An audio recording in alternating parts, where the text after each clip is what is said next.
That's where the show was yesterday. Had a little walk around that. That was all good. We're not too far away. Couldn't get up on this bridge, but the next bridge down, which is where the lock was, the last lock we did yesterday. So today's objective is to get onto the Coventry, get down to Fazley, turn left, make our way back. We're around the top of the Leicester Arm now, and we're on our way back down Drugby. So yes, quite a pleasant stop really. Not much walking traffic. A few little narrow boats moored up here.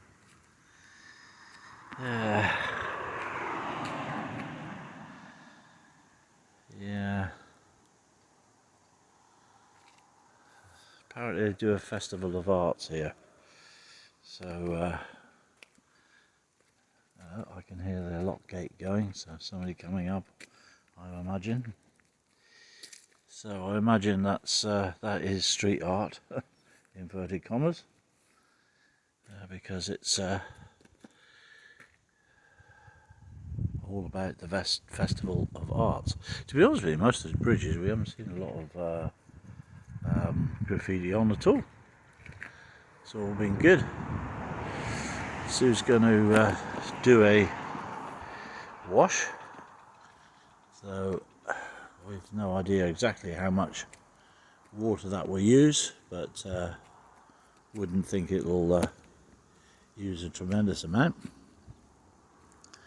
And we'll fill up perhaps at Fazley, one of the junctions. Most of the junctions have water points. In fact, I don't think I've gone past one that hasn't, or it's very close to. So yeah, another nice day. All that horribleness of rivers and whatever are definitely behind us now. There isn't any more surprises. I've scoured it, and even though this water is fed by the Trent and Mersey, it's under control, and I doubt if there's floods at all. So we're back to that non-flooding scenario. All the locks are going upwards, so I can see hills in their distance. Right, my flux capacitor is reading 95. We're only making 186 watts of DC power from the PV chargers, voltaic, whatever it's called. The AC loads are off at the moment. That means we're not boiling kettles and washing machines. You can see the little marching ants, they call that, where the electricity is going into the battery. There's a bit of DC power there that we're using. Obviously phone charging, perhaps, stuff like that. So yeah, if you get yourself a boat of any description, you need to get an ology and understand where your electric's going to and what state your batteries are in. That's even on a non-electric boat, that's quite important that you know what the situation is. Most of the I can't zoom out that far. Most of the non-electric have got this sort of scenario, whereby you've got these are lead acid batteries, so you would have that. It's all going funny. Well, it's not actually in real life, but on the film it is. So that's 13 volts, that's the generator starter. And then you've got the thrust battery, the one at the front, that's 13.4, so that's all good. They're fully charged, everything's on. Daily checks you make every day, because you can walk up here, there's a little bit of design fault, and as you walk past or brush past it, you can switch certain things off, which is not good. But everything's fairly simple. Everything can be isolated if something goes wrong. I know Mark doesn't like lots of switches, but I think you've got to have them, quite frankly, in this situation. If you want to turn the fridges off, for instance, this is all 12 volt. All of this is 12 volt. So if you want to turn the fridges off when you leave the boat, you can turn the galley supplies off and the horn and the tunnel light. In fact, you've got to leave the bilge pump on just in case something happens. And one would hope that that would pump the bilge out. And I do leave on these because these control my Alexa and stuff, so Alexa can look after my boat while I'm away. The one down here, that's for the generator. That's got to be left on because this one talks to that one. When the percentage of this goes down to a preset level, which I can make it anything we want it to be made, then that one it says right, turn the generator on, which it sends a message to that, switches the generator on, waits to the voltage percentage, and voltage actually, but the percentage to come up to the correct amount, and then I set it as 97%. So it's 97%, the generator switches off, and then we start to go down. Didn't hear that road last night. Anyway, that's the flux capacitor, as I call it. Wash day on Okie. Stuff going into the washing machine. We've got a fairly full tank of water, and as I said at a junction, we can refill with water, but we can do all this as we're going along. This can be dried, do a washer dryer thing, but I'm not sure which one to put it on, to be honest with you. Got to get the instructions out. It says liquid. Oh yeah, I've got liquid.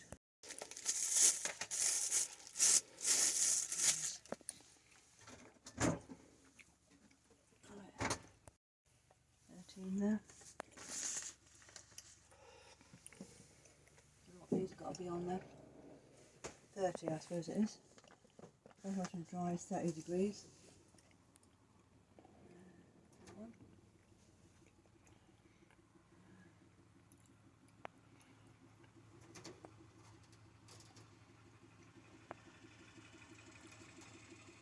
Hanger or wardrobe I suppose for your towels.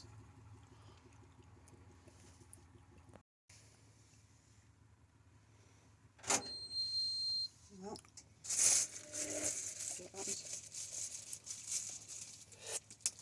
as you can tell, we've not used that one very much. You ever used it? The trouble is with it, I mean, it says it takes such a long time to do it. I mean, the express wash and dry duration is 32 minutes. I don't know how it does that, but still, we'll see what happens. But if you did a mixed colours one, white one is 2 hours 45 minutes. I suppose it's the same as what it is at home. Oh, you don't realise how long you're sat there watching it go around and around and around. There you go, you see. There you go. Right. I did the express one last time, but we'll see anyway what it looks like. Well, Fazley Junction, here we are. One more lock and we turn left. And we get off the Trent and Mersey. And it's all very nice. Nice pub on the right hand side. We've been there before. In fact, this completes a circle that we've, or a section that we've never been on. And now we're going back over our old territory as soon as we turn left in a minute. But there you have it. Quite good fun. The people that pirouetted that you saw in the vlog on the Trent, they went past us going back the other way. I said, "Well, you're going to have another go at it?" They said, "No, they're waiting. They're just taking a few days cruise up and down here so that they can get their boat blacked." But they've become vloggers, so I've been spotted. Well famous on the Trent and Mersey. I don't think so. Still, what a bit of fun we were having. There you are. So I'll do a bit of video in a minute. I think this green boat on the left here, the light green boat, I think he wants to come out. I'm not sure. I've just got to wait for the lock. Sue's gone up ahead. Swan in, last lock. As soon as you go through this and we turn, we've done the same, we're on old waters as it were. Lot of Bridge 51.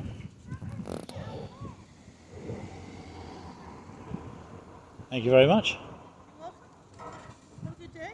We have tried to. Well, at least it's nice. Yes, Not raining. yes, no, I didn't want it. The other day it was a bit too hot for me. The sign says Coventry. Means my wife's not going to speak to me. I think I might need two hands. I need to take that. Well, no, you're facing the wrong way, but never mind.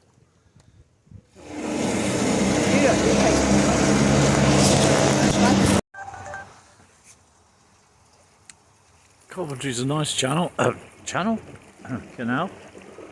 and quite peaceful normally.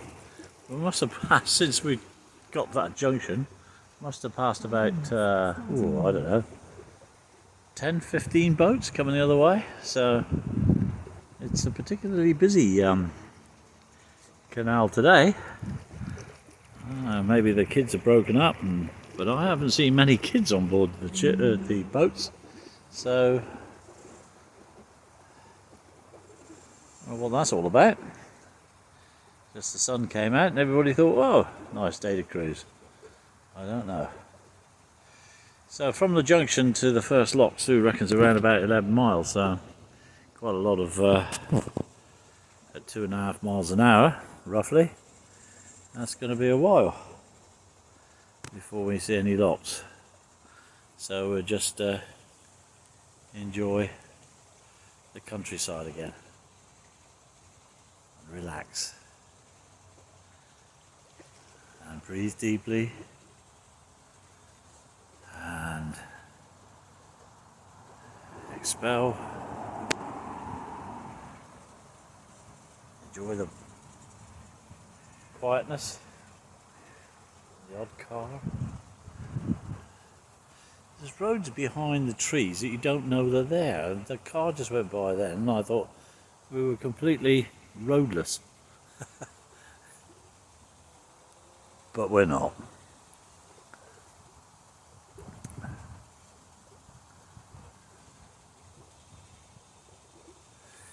Did I mention that we went to Alrewas show yesterday? I'm sure we did. And we found a Chunks pasty place.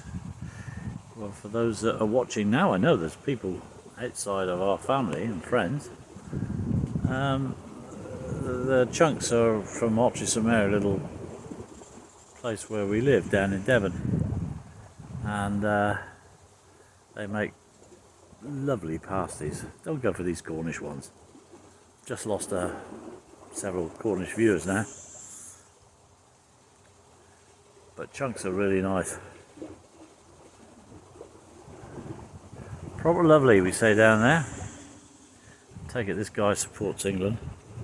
Shame we didn't win. Never mind.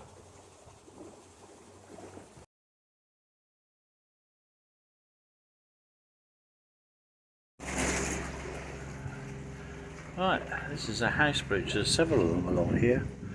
And you've got little windows in the side. Must have been a pretty awful place to live,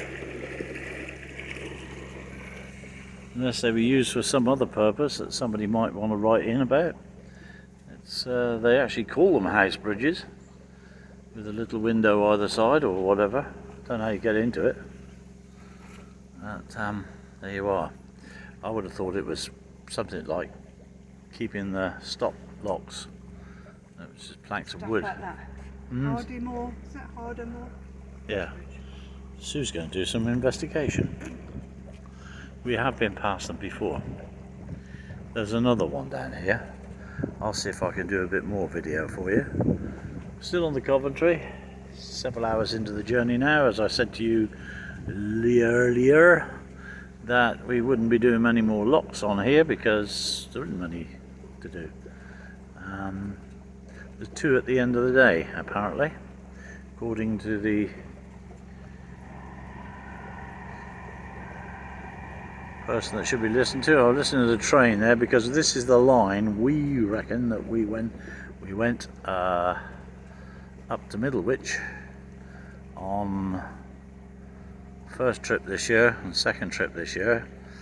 If you've got no life at all and you've watched all of those, you'll know that I had to transport myself from Rugby up to Middlewich, and we actually used that train line that's going up alongside us now.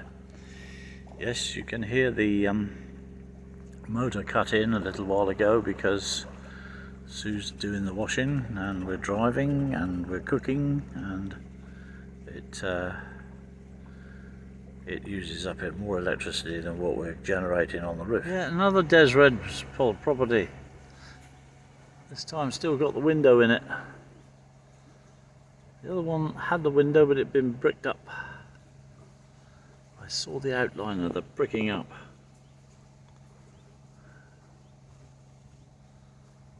Oh, it's got a padlock on it.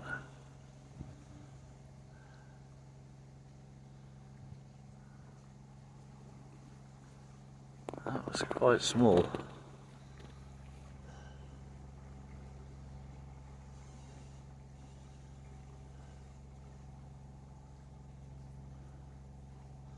Tamhorn Park Bridge.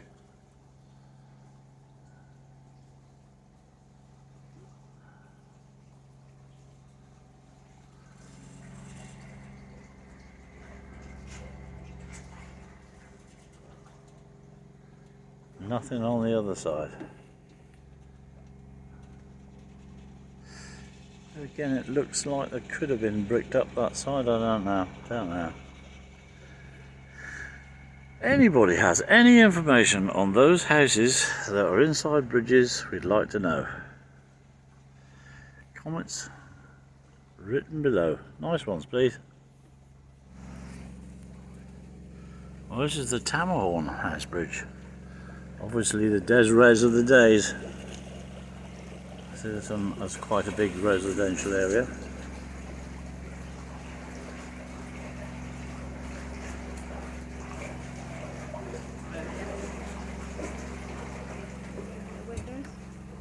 There's no windows in that one.